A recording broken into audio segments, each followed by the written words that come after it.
kita nak cakap pasal JDT, sekarang ni saya rasa memang tengah sangat luar biasa.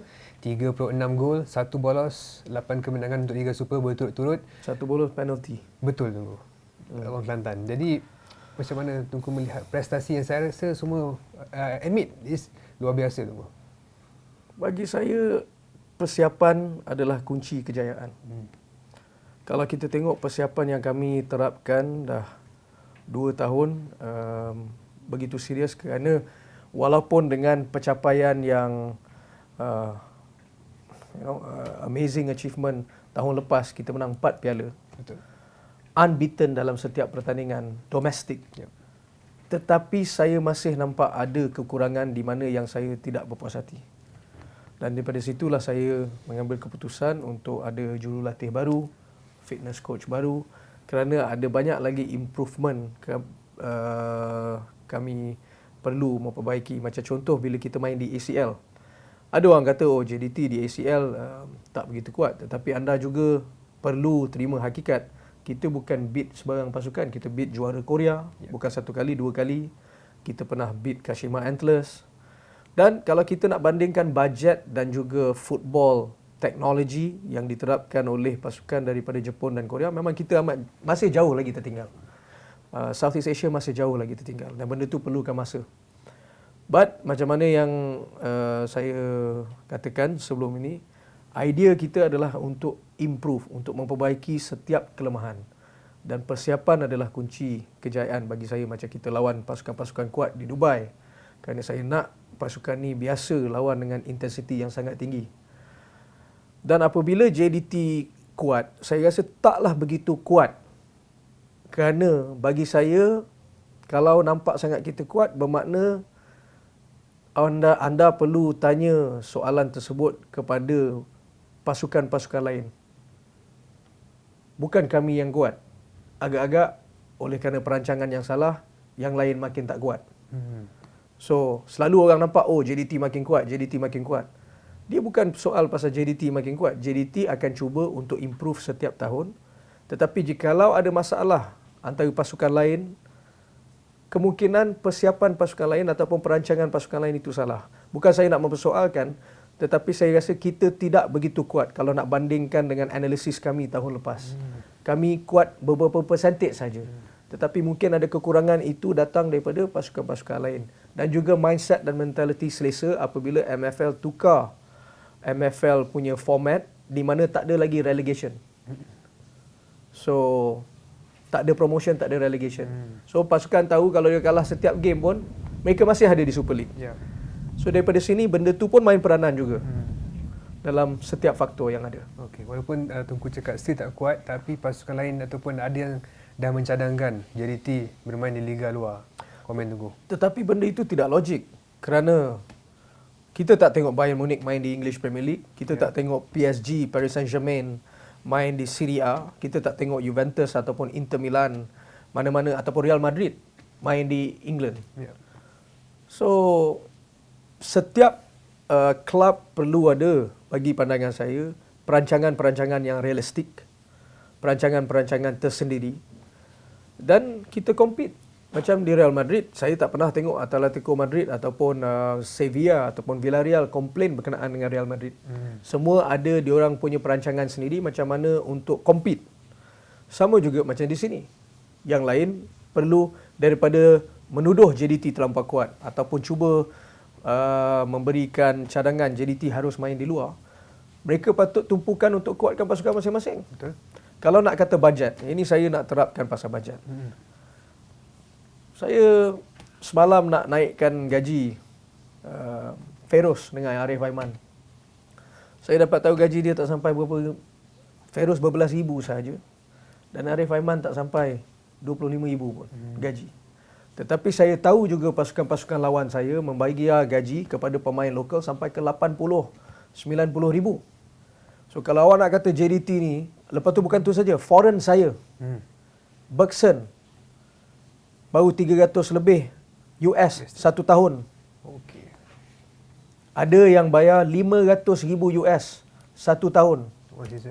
One season. So adakah JDT yang berbelanja ataupun pasukan lain yang berbelanja? Saya berbelanja ikut kemampuan saya dan saya cuba menurunkan harga duit tu sebanyak mungkin. Kerana kami nak sustain lama. Yep. Macam contoh, kami tak mampu untuk ada 9 foreigner pun. Itu pasal tahun ni kami ambil hanya 8. Jadi, awak kena tengok logik berdasarkan dengan fakta. Mungkin pihak media juga kena saya cadangkan setiap pasukan, setiap klub dalam negara ni perlu memberi lebih akses kepada pihak media untuk adakan live interview. Supaya pihak media ada akses untuk tanya, barulah ada sikap orang kata interaksi yang lebih relevan dan juga more transparent. Yep. Kerana tuduhan-tuduhan yang dibuat terhadap JDT bagi saya tak masuk akal. Tapi saya beri pihak media atau mana-mana penyokong saja dalam negara keistimewaan, privilege untuk datang bersemuka, boleh tanya saya. Nak buat live on social media boleh. Nak buat semuka tak ada social media pun boleh. Itulah keistimewaannya klub JDT ni. The access yang penyokong ada hak yang begitu istimewa. Boleh tanya apa saja soalan kepada saya. Alright. Tapi apapun prestasi sekarang ni Tunku good sign untuk ACL. Kita tak tahu pasal kita pun tengok, saya rasa pasukan-pasukan lain yang ada di Asian Champions League pun tetap memperbaiki pasukan mereka walaupun mereka begitu kuat. Yeah. So itu kita tidak tahu hingga ke hari Perlawanan. competition itu sendiri. Di mana kedudukan kita sekarang. Apabila kalau kita rasa kami masih struggle dan kami perlu memperbaiki lagi setiap tahun untuk bertanding di ACL. Dan pasal kita topik ACL, jadi macam yang orang cakap kenapa kami tak main di liga luar. Kalau main di liga luar, kami walaupun katakanlah macam DPMM menang di Singapura, tetap dia tak boleh main Asian competition. Betul. Kerana itu adalah polisi tersebut. Ya. So, itu awak tak boleh. Itu pun salah satu faktor juga. Ya. Ramai tak perasan dan sebenarnya di Malaysia pernah berlaku benda ni. Lions WAF juara Piala Malaysia, Piala FA. Piala ya, dan Liga 2013. Nah, tapi tiada slot untuk ke Asia. Betul. Jadi mungkin itu yang perlu difahami oleh orang kat luar sana. Ya. Tunku, tapi saya tertarik dengan hashtag what can you do, Tunku. What can you do, dan terbaru dengan suar belakang tu kan, Tunku. Macam mana Tunku? Kena denda ke ataupun? Saya rasa sudah tentu akan kena denda. Dan denda tersebut pun saya rasa akan meningkat kerana dah 3 kali dah. Tak silap saya, penyokong saya membakar suar. Jadi itu saya kenalah tunggu FAM turunkan denda tersebut. Jawatan kuasa tata tertib, dan saya harap mereka janganlah bagi harga yang mahal sangat untuk saya bayar. Tapi saya pun pernah mempersoalkan benda ni kepada FAM. Pasal saya kata dulu, saya tengok pasal masa saya tanya, mereka jelaskan kepada saya iaitu undang-undang FIFA tidak membenarkan air bakar suar. Mungkin saya tersilap. Tetapi apabila saya tengok competition di Europe, macam di Serie A, macam semua ada bakar suar. Saya pun tak tahu. Saya pun mungkin kena tanya untuk lebih terapkan lagi dengan idea tersebut. Kerana saya nak dapat more information. Tetapi walaupun macam mana pun, denda itu sudah tentu saya kena lah. Okay. Saya pun dah biasa kena denda. Saya dah kena denda daripada 2013. Okay. So, benda ni normal. Tapi denda tu akan ditolak ke? Saya tak tahu lagi. Tengok dulu macam mana. Mungkin mereka boleh tolak juga daripada duit-duit hutang lama ke apa ke. Kita tengoklah. Tengok pada jasa presiden dan juga jasa-jasa orang-orang yang besar dalam bola sepak tanah air yang berada di dalam FAM. What can you do ni? Hashtag dia, idea dia sebenarnya datang daripada Gebah Duli Tuanku. Okay. Oleh kerana pada suatu ketika itu saya didetail untuk memberi briefing kepada Gebah Duli Tuanku berkenaan situasi politik, berkenaan dengan situasi-situasi yang mana yang kami boleh mengatasi, yang mana kami boleh handle, tak kisah security ataupun situasi dalam negeri. Dan apabila ada musuh yang begitu vokal ataupun orang yang begitu vokal terhadap institusi di Haji Johor atau seterusnya, Gebah Duli Tuanku pernah berkata kepada saya, pasal saya muda, agaknya tahap kerisauan saya tu agak tinggi, dan apabila saya tengah cari formula macam mana nak mengatasi situasi, Gebah Duli Tuanku pernah cakap kepada saya, In the end, what can you do? Bukan kepada saya, maksudnya kepada orang yang Lain. bercakap itulah. Jadi saya tengok senario dalam bola sepak tanah air ni pun, dah 11 tahun saya ada dalam industri ni. Masih ada lagi orang-orang yang cuba mempersoal atau memperlekehkan ataupun tulis benda-benda yang mengarut dalam social media ataupun keluarkan statement yang bagi saya yang tak berasas. In the end, jawapan saya kepada mereka, soalan saya kepada mereka adalah, what can you do? Saya masih di sini. Ya. JDT masih ada. Tiada benda yang menggugatkan pembangunan kami. Macam mana kami berkembang. So, in the end of the day, what can you do? Ya.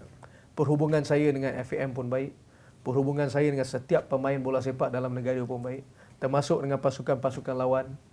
So, no point untuk menjadi orang tengah untuk membuat kami bergaduh antara satu sama lain ataupun nak membuat kami menjadi musuh antara satu sama lain, kerana in the end of the day, football industry macam mana pun kami akan ada jalan penyelesaian.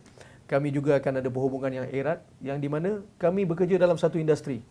So tak guna kami nak bermusuh-musuh, bergaduh-gaduh dan tulis benda yang mengata-mengata yang tak berfaedah pun.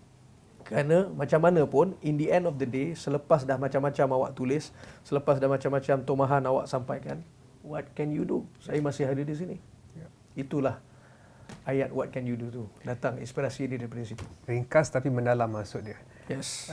Tunggu satu lagi perkara yang berlega di peminat ialah spekulasi Safawi kembali ke JDT Jun ni. Well, Safawi ada berhubung dengan saya dan saya rasa dia tak begitu selesa di sana. Dan kita tengok macam mana. Kerana yang nak pergi loan ni pun bukan saya yang hantar dia. Dia yang nak pergi loan. Kami hanya memberi kerjasama kepada beliau di mana beliau kata nak dapat more game time, nak main loan. Jadi kami beri peluang tersebut. Dan buat masa ni belum ada kata putus lagi. Saya tak tahu dia nak balik ke tidak, tapi saya tahu dia kurang selesa di sana dan adalah ura-ura mengatakan yang kalau boleh nak balik ke sini. Jadi kita tengok dulu. Saya pun belum ada kata putus. Saya belum membuat keputusan dan saya sendiri belum dapat directly contact dengan Safawi. Okey, tunggu. Last but not least, ucapan kepada peminat bola sepak di luar sana dan mungkin ucapan raya ke? Well, yang pertama sekali saya ni, jikalau saya ni, saya tahu saya lantang bersuara. Jadi jikalau saya dengan cara tak sengaja tersinggungkan hati mana-mana peminat, saya ingin mengatakan selamat Hari Raya, sampaikan selamat Hari Raya, maaf zahir dan batin.